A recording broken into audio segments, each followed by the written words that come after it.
জানিয়ে দিব এইমাত্র পাওয়া গুরুত্বপূর্ণ আপডেট আন্তর্জাতিক সংবাদ। হামাসের 50 যোদ্ধাকে হত্যার দাবি করেছে ইসরায়েল। অন্যদিকে নাভালিনী হত্যাকাণ্ড 30 রুশ কর্মকর্তার বিরুদ্ধে ইউ নিষেধাজ্ঞা জারি। জানাবো মিয়ানমারের সামরিক বাহিনীর হামলায় জাতিসংঘের উদ্বেগ প্রকাশ, ব্যাপক ক্ষোভ ছেড়েছে অ্যান্তোনিও গুতেরেস। এদিকে প্রচুর সেনা হারাচ্ছে ইউক্রেন, লাশ উদ্ধারও কঠিন হয়ে পড়ছে। সর্বশেষ জানিয়ে দিব পশ্চিমা এবং আমেরিকাকে বুড়ো আঙুল দেখিয়ে এবার গোটা বিশ্বের বাণিজ্য বলয় এবং ক্ষমতার দখলে যাচ্ছে রাশিয়া, চীন এবং ইরান।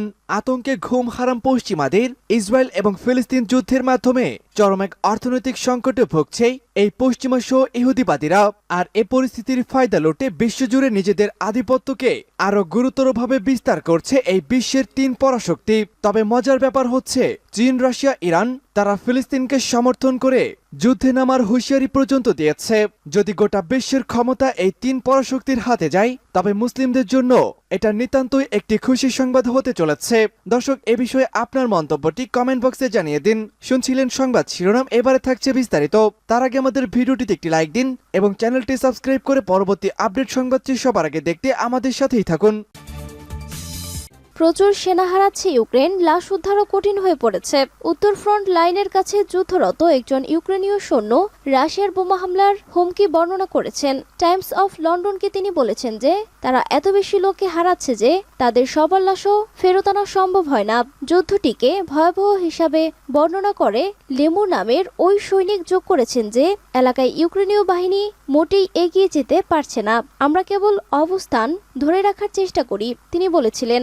আউটলেট অনুসারে লেমুর ইউক্রেনের খার্কিভ অবলাস্টের কুপিয়ানস্কে লড়াই করেছে, যেখানে সাম্প্রতিক দিনগুলিতে স্টাডি অফ ওয়ার ইনস্টিটিউট রাশিয়ার অগ্রগতির কথা জানিয়েছে।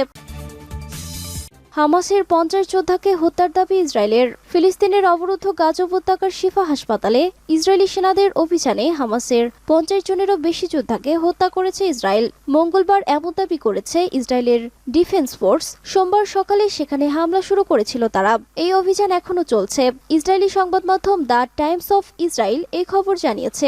আইডিএফ বলেছে অভিযানে এ পর্যন্ত প্রায় 180 জন সন্দেহভাজনকে আটক করা হয়েছে। তবে সোমবার 200 জন সন্দেহভাজনকে আটক করার কথা জানিয়েছিল তারা। আটককৃতদের মধ্যে থেকে কয়েকজনকে ছেড়ে দেওয়া হয়েছে বলে ধারণা করা হচ্ছে। এদিকে মধ্য গাজায় সোমবার বেশ কয়েকজন হামাস সদস্যকে হত্যার করা দাবি করেছে ইসরায়েলি সেনারা। আইডিএফ বলেছে একটি ঘটনায় সেনারা এক বন্দুকধারীকে তাদের দিকে গুলি ছুড়তে দেখে। তখনই ওই বন্দুকধারীর দিকে ইসরায়েলি সেনারা পাল্টা গুলি ছুড়লে সে নিহত হয়। গাজা উপত্যকায় সম্প্রতি কয়েকটি হামলার ফুটেজও প্রকাশ করেছে আইডিএফ। নাভালিনীর হত্যা, 30 রুশ কর্মকর্তার বিরুদ্ধে ইইউর নিষেধাজ্ঞা। ইউরোপীয় ইউনিয়নের পররাষ্ট্র মন্ত্রীদের বৈঠক অনুষ্ঠিত হয়েছে।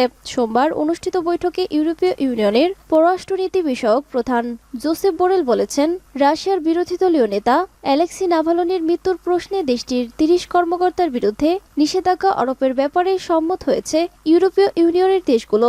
বোরেল বলেন, আমরা অ্যালেক্সি নাভালিনীর হত্যায় জড়িতদের বিরুদ্ধে নিষেধাজ্ঞা আরোপে সম্মত হয়েছি। খবর এএফপির। রাশিয়ার বিরোধী নেতা নাভালিনী গত ফেব্রুয়ারিতে আর্কটিক কারাগারে মারা যান। সেখানে তাকে চরম অবহেলায় বন্দী রাখা হয়েছিল।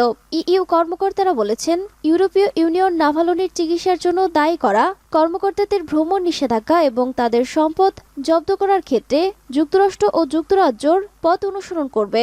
আগামী কয়েকদিনের মধ্যে ইইউর নিষেধাজ্ঞা আরোপের আওতায় যারা আছেন তাদের নাম প্রকাশ করা হবে।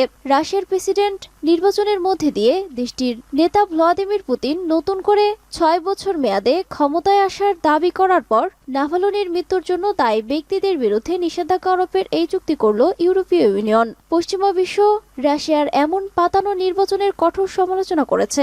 বোরেল বলেন, আমরা দেখেছি এটি একটি প্রহসনের নির্বাচন ছিল। এই নির্বাচনের মত প্রকাশের কোনো স্বাধীনতা ছিল না।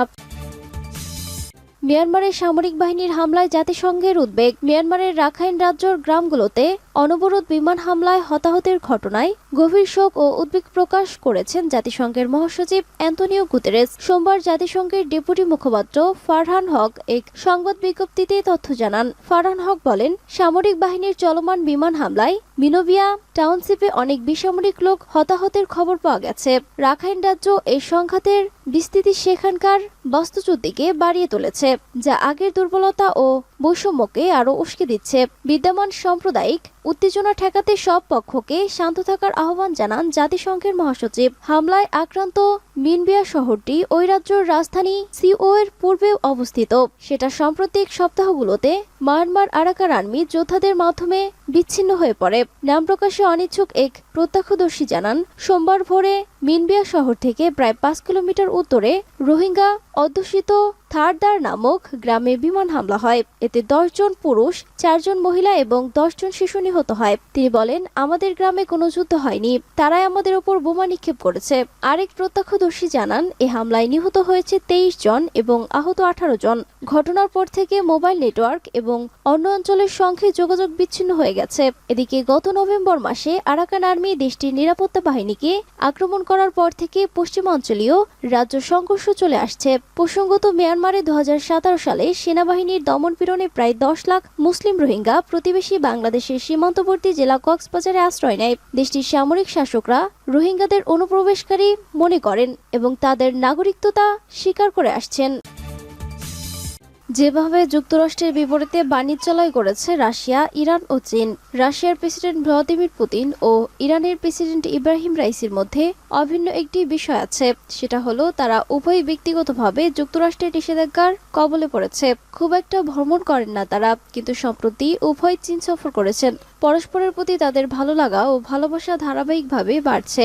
গত ডিসেম্বরে তারা গাজা যুদ্ধ নিয়ে আলোচনা করতে ক্রেমলিনে মিলিত হয়েছিলেন। এরপর রাশিয়ার নির্বাচনে গতকাল সোমবার পুতিন আবারও নির্বাচিত হলে রাইসি কাল বিলম্ব না করে পুতিনকে অভিনন্দন জানিয়েছেন। ইতিহাসের দিকে তাকালেও দেখা যায় রাশিয়া, ইরান ও চীনের মধ্যে তেমন একটা বন্ধুত্ব ছিল না। ভেতরে ভেতরে এরা সাম্রাজ্যবাদী। প্রায় এমন হতো যে এরা পরস্পরের প্রতিবেশী দেশগুলোর হস্তক্ষেপ করত এবং এশিয়ার বাণিজ্য পথের নিয়ন্ত্রণ নিয়ে ধাক্কাধাক্কি করত। কিন্তু সম্প্রতি যুক্তরাষ্ট্রের আচরণ ও কর্মকাণ্ডে সবকিছু বদলে গেছে।